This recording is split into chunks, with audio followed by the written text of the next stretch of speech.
What is up, my friends? How's it going? So today we're working on a Nintendo Switch liquid damage. Let's check it out with the amp meter, because obviously they already did. You already know. Surprisingly, it's a healthy amp draw. 11.9 volts at 0.72 amps. But still not turning on. Press the power button. Still not turning on. So let's take it apart. Let's do what we love to do, and that's to fix and get your stuff back to you, like it never happened. Alright, let's just take off all these fasteners. These are the, tri-wing fasteners, Penelope. These are some Phillips over here. Let's take those off real quick. And these are non-magnetic. They kind of suck. Those are the worst fasteners on the Switch. I don't know why. Got to take off these little ones in the middle, just on the sides, because that's where the little plastic housing is on.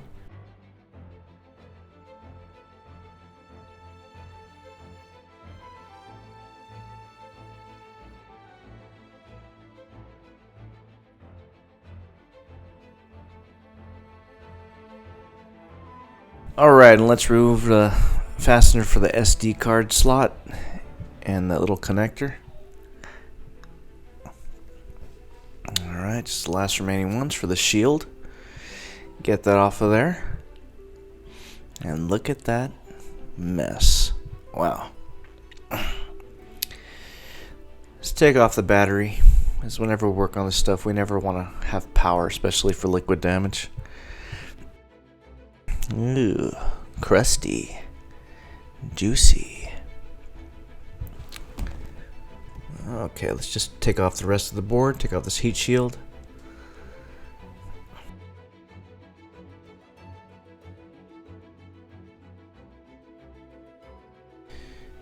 Alright, just remove it.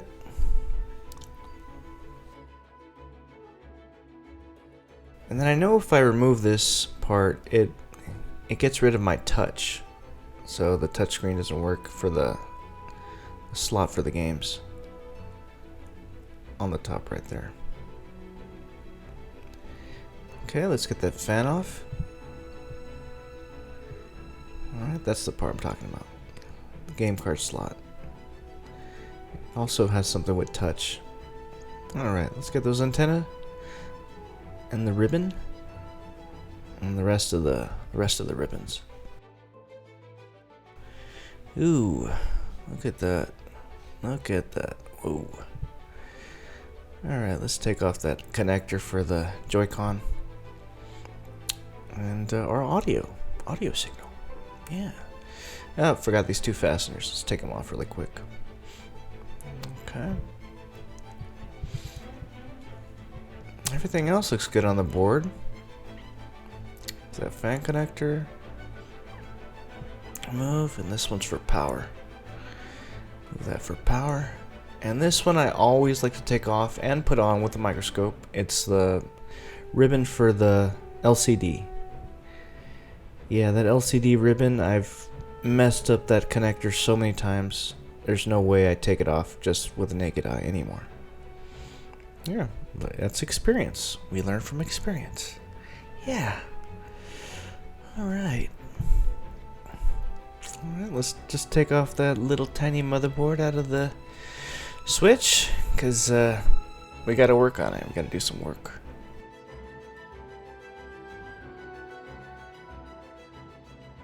Put it back to the scope. Let's see this crusty musty. Oh, let's clean it up. Clean it up a little bit so we can get a better idea of what's going on. Oh, and I already see one thing. What I noticed first is that one of the capacitors is gone, right there on the bottom of the BQ chip. Everything else is good. Double checking. Nope, I barely saw it. I just saw it fall off right there. That's okay. Just get everything in between. Ooh, there's a lot of corrosion right there.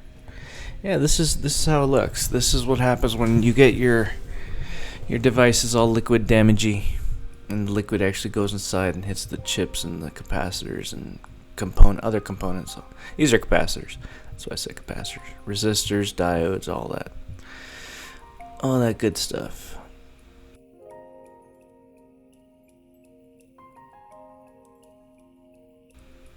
Surprisingly, I have healthy resistance here.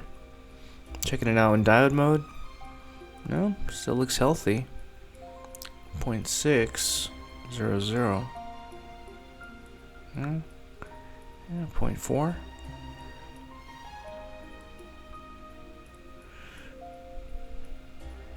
Same thing, healthy. I mean, they don't look healthy, but they definitely are working good. Yeah. Ground. Okay. Yep, nothing is shorted. That's really, really strange. Even on here where it's missing, nothing is shorted. I mean, it looks like there's a capacitor right there. I know it's a little bit out of focus, but still the same thing. Nothing is shorted. Nothing's out of line. I know it looks like the apocalypse happened here, but I'm checking it, triple checking it. Nothing's out of line.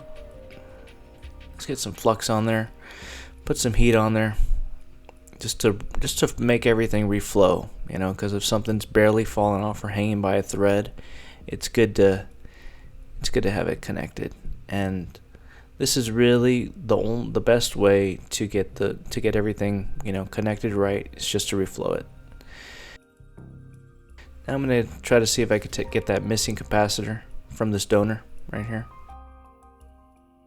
There's that missing capacitor. Okay, let's just put it right back on there. Oh, whoa, nope, can't put it back on there. They didn't even prep the pads. Let's prep them. Let's just scrape them a little bit. Get rid of all that. I don't even know if I would call that oxidation. Just like get rid of that firestorm that happened. Just make sure it's all nice and copperish. Okay. Tin those pads again. Make sure it's all tinned up. I get some solder on there. So the capacitor has something to catch. There you go. There's a little bit of solder on the capacitor itself, but so what I like to do is like to at least get one end, you know, because this stuff is really tiny and you know I don't have all day. I like to just get one end at least. If the other one's not sticking, forget it.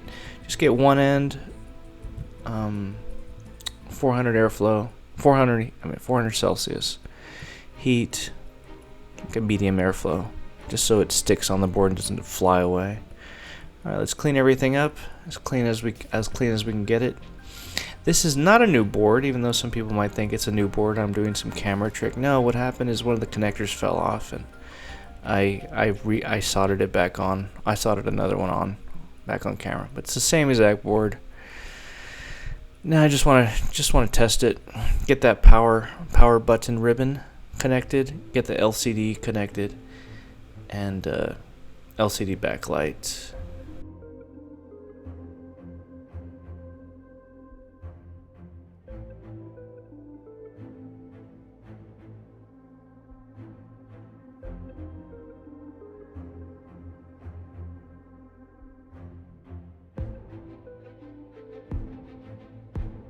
LCD ribbon, I always want to see it put in with the microscope because I've ruined that connector many times. So look, just went in there, nice and perfect. Alright. And then this one's the ribbon for power, for the power button. Let's put that in there because once we get this all connected, we'll see what's going on. We'll see. It's just a test, really. That's why I'm not putting everything all back and screws. It's for LCD backlight, or I think touch too. I think it's backlight. And power, everything looked good on my end. I mean, you can't get more damaged than damaged. So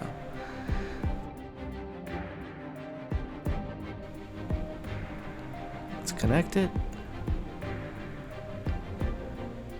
Let's see what we're working with. Huh, look at that. Now we have a healthy amp draw. That's awesome. That's great. One more step to getting this board working. Now we gotta wait a bit because we want to see that Nintendo logo and make sure it's not false charging. Well, thank you everybody. Thanks for watching. Stick around for part 2.